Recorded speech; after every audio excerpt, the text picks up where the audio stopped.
Servus zusammen, in dem Video schauen wir uns die Einhell TCJS 18Li an, die Akkustichsäge von Einhell, und vergleichen sie mit der TEJS.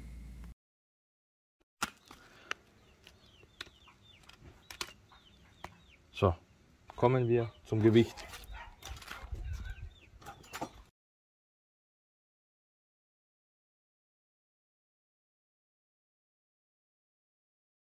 (1,57 Kilogramm ohne Akku). Die Verarbeitung ist generell in Ordnung. Sie führt sich auch gut, muss man sagen. Finde ich, fühlt sich schon gut. Griff und so ist alles in Ordnung. Dann haben wir unten an der Schiene oder an der Bodenplatte haben wir ein Gummi.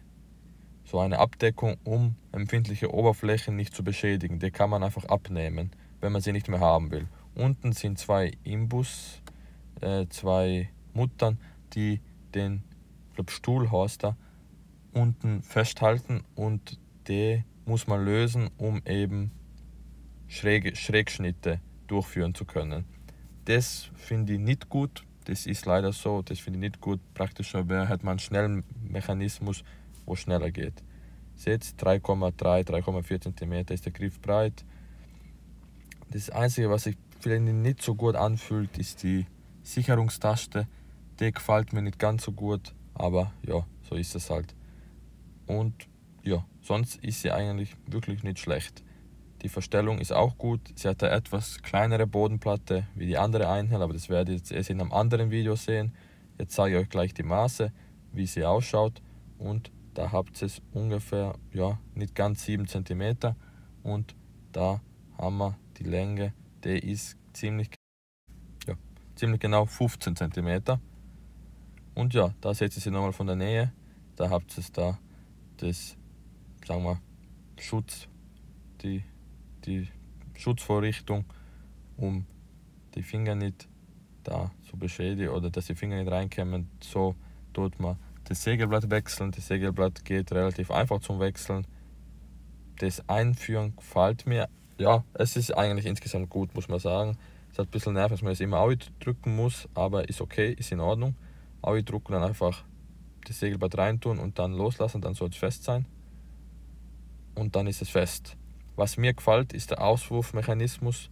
Da ist wahrscheinlich eine Feder drin. Müsst aufpassen, der hat schon nicht zu wenig Kraft. Also zeige ich euch gleich, wie es ausschaut, wenn man, das gefällt mir, ich zeige euch gleich, wie es ausschaut, wenn man dann das Blatt auswirft. Wie ihr sehen könnt, es hat schon ordentlich Kraft, und das gefällt mir, weil ein heißes Blatt will ich nicht anfassen.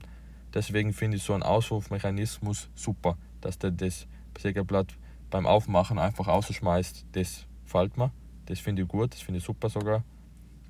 Weil es gibt Stichsägen, wo man das dann ausziehen muss, das gefällt mir nicht, und normal aufmachen, na, einfach nach oben drücken und das wird rausgeworfen, und man kann sofort das neue, kalte noch Sägeblatt einführen. Das gefällt mir gut, die Verstellung ist gut, die Taste bedient sich gut. Ich finde eigentlich insgesamt für das Geld eine gute Stichsäge. Man hat halt keine Führungsschiene, oder nicht Führungsschiene, wie heißt das? Ja, das jetzt nochmal im Vergleich mit der TEJS.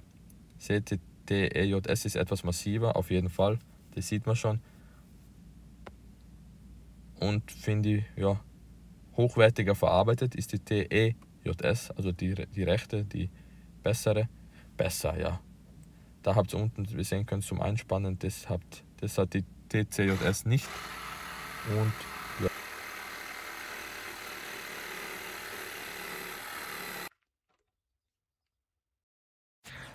Generell kann man zu den Schnitten sagen, dass sie relativ genau sind, nicht ganz genau wie beim Parkside. Ist auch nicht 100% genau, aber ist relativ genau. Aber der ist nochmal ein bisschen schlechter von der Genauigkeit, aber immer noch mehr als solide genug. Das langt locker, weil ich glaube, mit dem werde ich es nicht 8 cm Kantholz schneiden, sondern irgendwo was ausschneiden, eine Form einschneiden und so weiter. So, da schauen wir uns die Vibrationen bei verschiedenen Stellen an.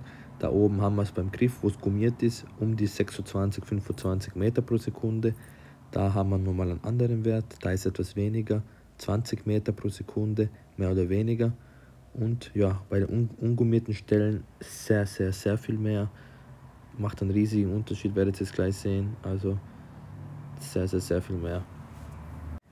Bei den ungummierten Stellen ist man bei 150 Meter pro Sekunde circa. Ja, das macht schon einen Unterschied. Das ist schon viel, aber das greift man normalerweise nicht an. 90.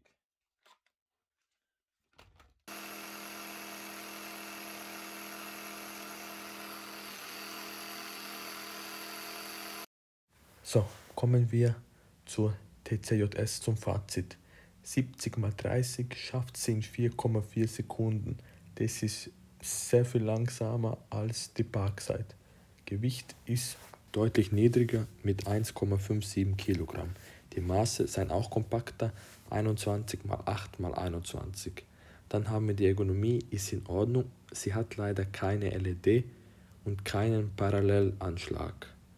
Außerdem ist die Neigung nur mit Werkzeug verstellbar. Die Handhabung ist gut, Schnittgenauigkeit ist nur in Ordnung, weil sie schlechter ist als die von Parkside. Und die Leistung ist auch nur in Ordnung, weil sie eben schwächer ist.